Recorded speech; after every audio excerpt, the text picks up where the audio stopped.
Hey folks, Post here. Welcome back to another Pokemon Masters video. And ever since last time I did the Chairless video, we got some new sync pairs in the game, as well as a lot of, well, not a lot, well, a few of the older sync pairs got a either slight or massive boost from the sync grid. So I thought, would be a nice opportunity to get a Chairless update here. And also, we're at the end of the month. We already have all the sync pairs that we've gotten ever since the last data mine, right? So yeah, so I'm just gonna do this before Kyurem comes out, which is probably in 2 or 3 days, right? Monday night, Tuesday morning. So anyways, let's get into this. Let's first start with the strikers. So we got a few updates on strikers, right? We definitely got a few updates on strikers. So number one is that Torkoal is now a striker. Torkoal's now a striker, one of the best strikers in the game, honestly, as well.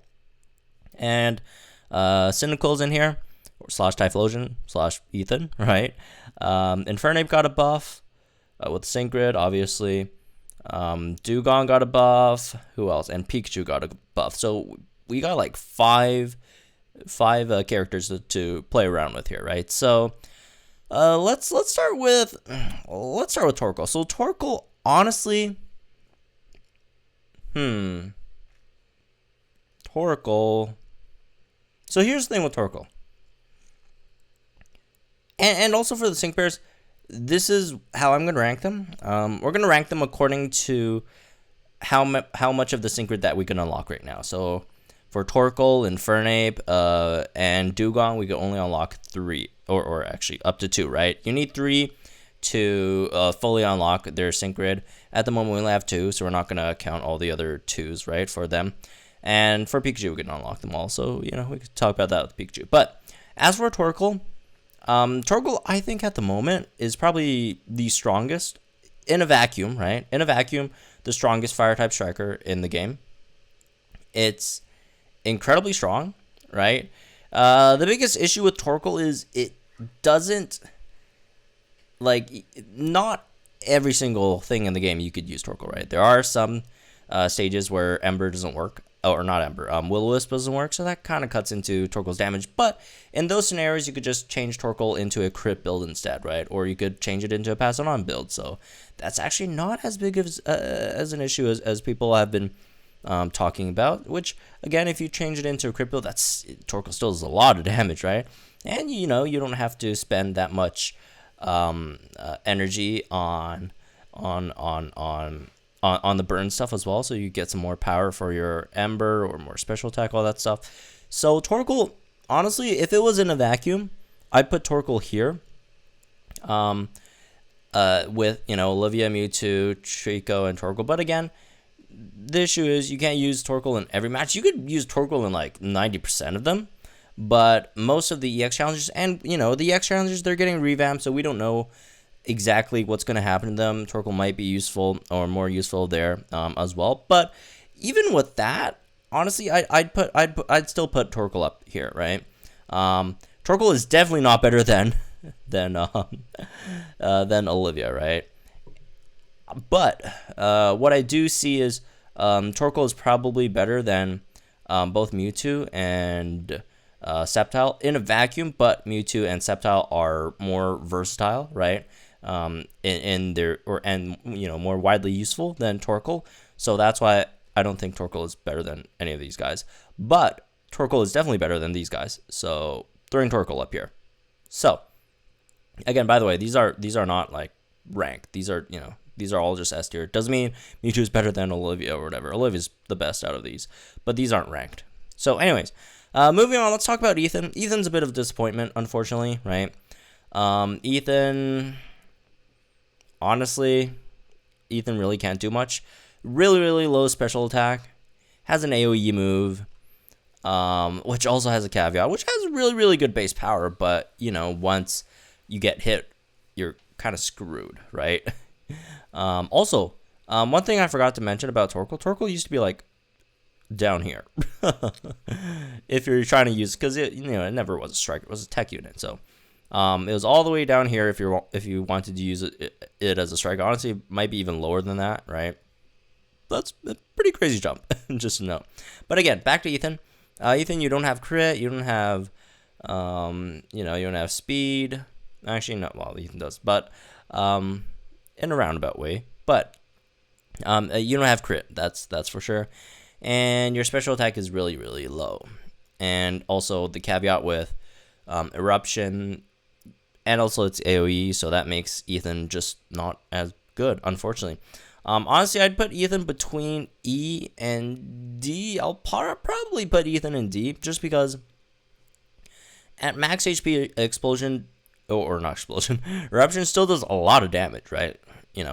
Even for the raw damage, I can't put Ethan down here, right? Just the raw damage on a max HP explosion, which, again, even though, despite how bad it is, you could still regain HP with Soak the Fire, right? So it's not that bad. It's not that bad. You could still get it up to max power relatively easily, but again, it does seem like one of those scenarios where, you have limited attempts to do that, right? But still, I'd put Ethan over here, right?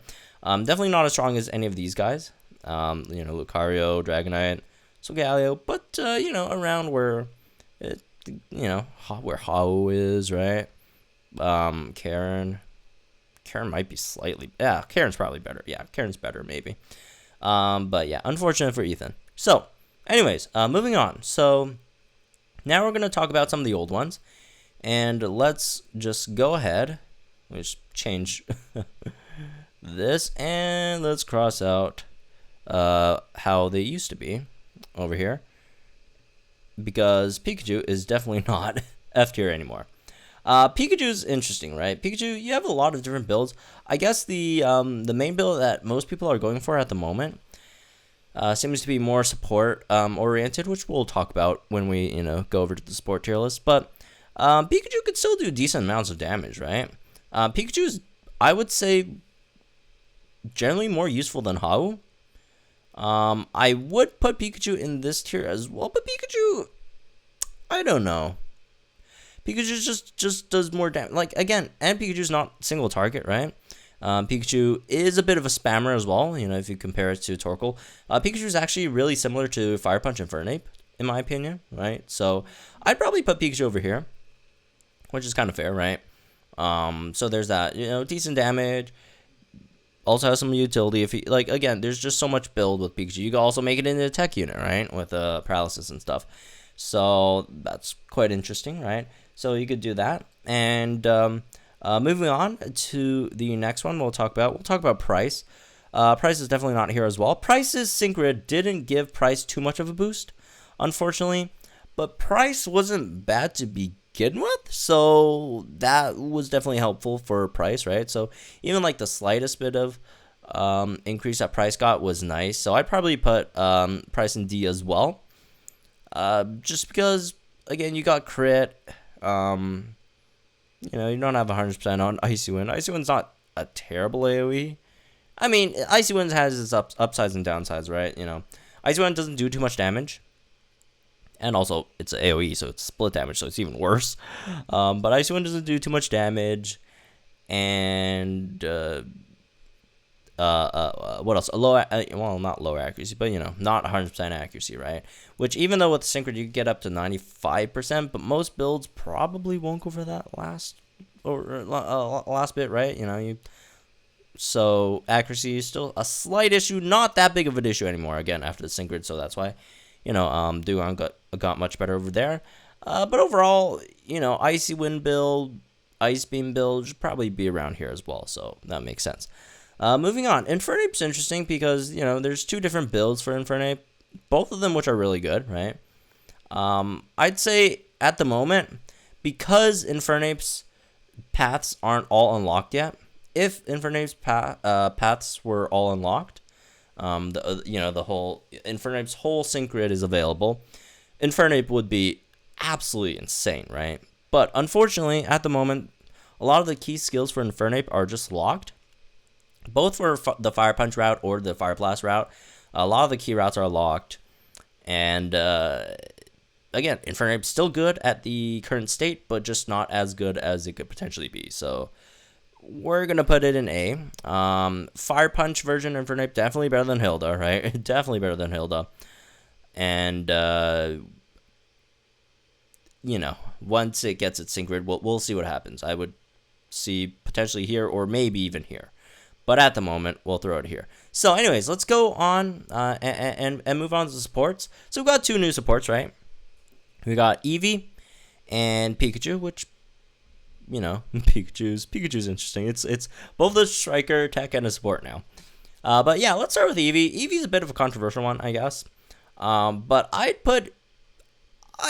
honestly put Eevee in this tier, the same tier as Rosa, Hilbert, Roxanne, right? Reason being, if the only again, a lot of people hate on Eevee, but I really just don't agree. I think Eevee is really, really good. The only valid criticism of Eevee, and I don't think it's a criticism of Eevee, it's more so of the game system, is that there really aren't too many stages that you could utilize Eevee to the max, because you just kill everything. So like everything in this game is just so easy at the moment, with the possible exception of EX Arena, right? Which also isn't extremely hard if you have competent teammates and know what you're doing, right? So like the battles just don't last as long. Eevee will get better. You know, I'd move Eevee much higher if in the future we'd have longer battles where you could actually utilize Eevee's sync move more, right? But at the moment, you could throw it here, right? So again, Eevee is actually, a lot of people, you know, say they can't find uses for Eevee, which I find really, really odd. Like Eevee, you could use it with almost every physical striker. You just start with Eevee, do Let's Go, increase your physical attack by 2, get 2 move gauges, and then you could immediately swap out. It's just like it's a better version of X attack. So it's basically an X attack plus 2 more move gauges. So if you're a physical striker, start with Eevee, go with that X attack plus the 2 move gauges, and swap into your next striker. So you basically got yourself an X attack plus 2 more move gauges. You know, extremely useful. You could use it on any physical striker, right? As long as they need move gauges. If it's like Nolan, then maybe not. But you know, all the other stuff, Sceptile, Lycanroc, right? Garchomp, you just, you know, start Eevee, immediately swap. So there you go. Maybe not so much Garchomp, because Garchomp take a while to set up anyways. But yeah, for Pikachu, as a support, like, I've never really valued potion supports as much, because like all the, you know, the strikers that actually need healing, stuff like Alyssa, Hilda, Dragonite, right? Those that do get recoil, most of them at least, not, well, knows, but you know, they all have like self-healing mechanisms, which isn't, you know, it's not ideal for them. You're still wasting a turn healing, but you can still heal yourself, right? So I wouldn't have valued, you know, a soul like potion support as much. But if you're also counting, like if you're building it into like some kind of paralysis potion build, that actually might be pretty useful, right? For the most part, and like Pikachu's Eevee, Pikachu's potion heals a lot. It's insane how much it heals. So yeah, I'd say I'd put Pikachu in C tier, just because of the insane amounts of damage the potion heals, and also the utility that I could bring to the team as well. So there you go. Anyways, that's basically it for this update of the tier list. So let me know what you guys think, if I should, you know, do periodic updates for the tier list, right? Or if you guys just don't care, then you could let me know as well, or I could know if no one watches. But anyways, again, let me know what you guys think in the comments down below. Like and enjoy this video, subscribe to my channel for some more Promo Masters content, and I'll see you guys in the next one.